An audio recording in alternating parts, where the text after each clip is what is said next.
আমি মোহাম্মদ ফরহাদ আলী, সহকারী শিক্ষক, গণিত বিজ্ঞান, দৌলত হোসেন সরকারি হাই স্কুল, মেঘনা, কুমিল্লা। আমার নবম ও দশম শ্রেণীর বিজ্ঞানের শিক্ষার্থীরা কেমন আছো তোমরা? আশা করি ভালোই আছো। আমি তোমাদের উচ্চতর গণিতের গতকাল ক্লাসে বা অনলাইন ক্লাসে রিলেশন, ফাংশন, ডোমেন, রেঞ্জ নিয়ে আলোচনা করেছি। আজকে আমি অন্যান্য কয়েকটি ফাংশন নিয়ে আলোচনা করব। প্রথমে আসি এক এক ফাংশন বা অন ফাংশন। এক এক ফাংশনটা কি? যদি কোনো ফাংশনের অধীনে এর ডোমেইনের প্রতিটি সদস্যরই ভিন্ন ভিন্ন ইমেজ পাওয়া যায়। যদি কোনো ফাংশনের ডোমেইনের প্রতিটি সদস্যের বা প্রতিটি উপাদানের ইমেজ ভিন্ন ভিন্ন হয়, সর্বদাই ইমেজগুলো আলাদা আলাদা হয়, তাহলে ওই ফাংশনটাকে এক এক ফাংশন বলা হয়। আমি একটু উদাহরণের দিকে খেয়াল করি। এফ একটি ফাংশন, এর ডোমেইন আছে 1, 2, 3। ডোমেইনের 1 সদস্যের ইমেজ 3, ডোমেইন 2 এর ইমেজ 4, ডোমেইন 3 এর ইমেজ 7। আবার বলি, ডোমেইন 1 এর ইমেজ 3, ডোমেইন 2 এর ইমেজ 4, ডোমেইন 3 এর ইমেজ 7। অর্থাৎ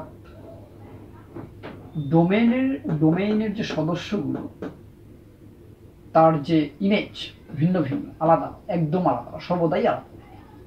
সুতরাং এফকে আমরা এক এক ফাংশন বলতে পারি। অর্থাৎ এফ হলো এক এক ফাংশন, এফটা হলো এক এক ফাংশন। এবার আসি সার্বিক ফাংশন বা অন টু ফাংশন। যদি কোনো ফাংশন এফ এর অধীনে এ এবং বি দুটি সেট বিবেচনা করা হয়, তাহলে বি সেটের সব উপাদানই যদি কমপক্ষে এ সেটের কমপক্ষে একটি উপাদানের প্রতিচ্ছবি হয়, বি এর যতগুলো উপাদান আছে, বি সেটের যতগুলো উপাদান আছে, তারা যদি সব উপাদানই যদি এর কমপক্ষে একটি উপাদানের প্রতিচ্ছবি হয়, তাহলে ওই এফ ফাংশনকে সার্বিক ফাংশন বা অন টু ফাংশন বলা হবে। শর্তটা কি? F of a is equal to b হতে হবে। F of a is equal to b হতে হবে। আবার একটু বলি, যদি কোনো ফাংশন এফ এর অধীনে এ এবং বি সেট বিবেচনা করা হয় এবং যদি f of a is equal to b হয়, অর্থাৎ বি এর সব উপাদানই এর কমপক্ষে একটি উপাদানের প্রতিচ্ছবি হয়, তাহলে ওই এফ ফাংশনকে সার্বিক ফাংশন বলা হবে। শর্তটা কিন্তু f of a is equal to b হতে হবে। এবার আমি উদাহরণে আসি। এফ ফাংশনের অধীনে এ একটা সেট, বি আর একটা সেট, এবং ফাংশনটা লেখা আছে F of X equal two 2x plus 3। F of X equal two, ফাংশনটা হলো F of X equal 2x plus 3। X এর স্থলে এর উপাদানগুলো বসাবো। F of X equal 2x plus 3, x এর স্থলে এর উপাদান 1, 2, 3 বসিয়েছি। কি পেয়েছি? 5, 7, 9। এটা বি সেটের উপাদান। তাহলে বি সেটের যে উপাদান তা সব উপাদানই প্রতিচ্ছবি এ সেটের উপাদানের। বি সেটের উপাদানগুলো প্রতিচ্ছবি এ সেটের উপাদানের। এ সেটের উপাদানের বি সেটের উপাদানগুলো প্রতিচ্ছবি।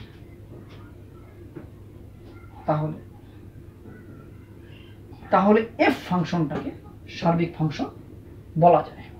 অর্থাৎ বি সেটের যে সব উপাদানই প্রতিচ্ছবি হবে কার? এ সেটের বা এর উপাদানগুলো। এর উপাদানের কমপক্ষে একটি উপাদানের প্রতিচ্ছবি হলেও হতে হবে। আমি দেখতে পাচ্ছি বি সেটের সব উপাদান প্রতিচ্ছবি এ সেটের উপাদানগুলো প্রতিচ্ছবি। সুতরাং F of X equal 2x plus 3 এটা সার্বিক ফাংশন। এবার আসে বিপরীত ফাংশন। বিপরীত ফাংশন দুটো ফাংশন নেই, এফ একটি ফাংশন, জি আর একটি ফাংশন। এফ একটি function, F such that A turns to B, F একটা function. G such that B turns to A, G একটি ফাংশন। দুটি ফাংশনই এক এক ফাংশন এবং সার্বিক ফাংশন হতে হবে। বিপরীত ফাংশনের ক্ষেত্রে, ইনভার্স ফাংশনের ক্ষেত্রে বা বিপরীত ফাংশনের ক্ষেত্রে এফ একটি ফাংশন, জি একটা ফাংশন, দুটি ফাংশনই এক এক এবং সার্বিক হবে। তাহলে জি ফাংশনটাকে এফ ফাংশনের বিপরীত ফাংশন বলা হবে, কিন্তু শর্ত আছে। শর্তটা কি? শর্ত হলো F of G of X equal G of F of X equal X, যেখানে F of X belongs to B, G of X belongs to A. এই শর্তটা পূরণ করতে হবে। জি ফাংশনটাকে এফ ফাংশনের বিপরীত ফাংশন বলবো, কিন্তু শর্তটা পূরণ করতে হবে। সেটা হলো F of G of X equal G of F of X equal x. উদাহরণের মাধ্যমে ব্যাখ্যা করতে চাচ্ছি। F of X equal x plus 5, G of X equal x minus 5, দুটি ফাংশন লিখেছি। শর্তের প্রথম ধাপ লিখলাম F of G of x, G of X সমান এক্স মাইনাস 5, লিখেছি এক্স মাইনাস 5। ফাংশনটা হলো, অর্থাৎ এটা হলো F of x minus 5। X এর স্থলে এক্স মাইনাস 5 আমি বসাবো। এক্স এর স্থলে F of X equal to x plus 5 ছিল, এক্স এর স্থলে এক্স মাইনাস 5 বসাবো। এক্স এর স্থলে এক্স মাইনাস 5 বসিয়েছি। এই প্লাস 5 প্লাস 5 মাইনাস 5 প্লাস 5 বিয়োগ হয়ে গেল, থাকলো শুধু এক্স। তাহলে F of G of X equal X পেয়ে গেল। দ্বিতীয় পার্ট আসি, G of F of X. F of X সমান ছিল এক্স প্লাস 5, বসিয়ে ফেলেছি এক্স প্লাস 5। তাহলে যেটা হলো G of X plus 5। X এর স্থলে এক্স প্লাস 5 বসাবো। G of X equal to X minus 5 ছিল, এক্স এর স্থলে এক্স প্লাস 5 বসাবো। এক্স প্লাস 5 বসাবো, এক্স প্লাস 5 বসিয়েছি। এই মাইনাস 5 মাইনাস 5 প্লাস 5 মাইনাস 5 বিয়োগ হয়ে গেল, থাকলো শুধু এক্স। এখন যেটা পেলাম F of G of X সমান এক্স পেয়েছি, জি অফ এফ অফ এক্স সমান এক্স পেয়েছি। সার কথা যেটা আমি পাচ্ছি, F of G of X equal G of F of X equal x. Already শর্তটা পূরণ হয়ে গেছে। তাহলে জি কে আমি এফ এর বিপরীত ফাংশন বলতেই পারি। এখন যেটা দাঁড়াইল সেটা হলো জি হলো এফ এর বিপরীত ফাংশন। তোমাদের আজকের অনলাইন ক্লাসের আজকে এখানেই শেষ। আমি যা বললাম তা মনোযোগ দিয়ে বারবার শুনবে এবং বাসায় পড়াশোনা করবে। তোমরা সবাই ভালো থাকো। আল্লাহ হাফেজ।